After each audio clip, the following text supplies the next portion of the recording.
Ahojte lidi, dneska se uvidíme u prvního vlogu, takhle malinkýho.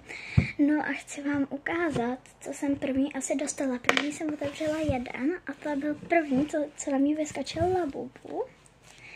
Takovejhle, strašně se mi líbí, je můj. Pak ještě další Labuby, třeba takovejhle, ten Secret. Z toho mám obrovskou radost. Takhle. Takhle vidíte, jako zblízka.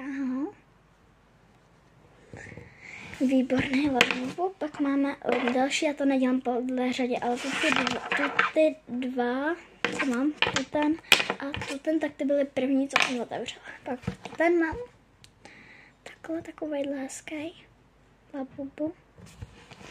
Pak mám další, to je takovejhle. Pak mám další, takovejhle. Pak mám další takovýho zeleňáčka. To je strašně hezký, jako takový ty cuting. Jako sedí. Nádherný. Mně se asi nejvíc líbí tu ten a ten černý. Ty jsou moje jako nejlepší. A možná i tu ten trošku šedější. No to je jedno.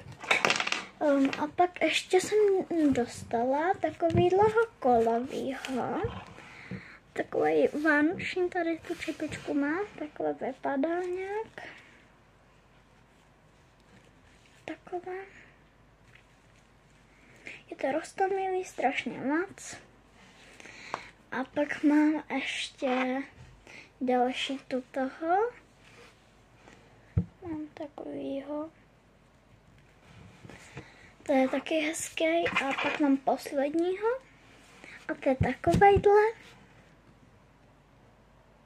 Takovejhle. Fakt strašně hezký. A jemnoučka takovej.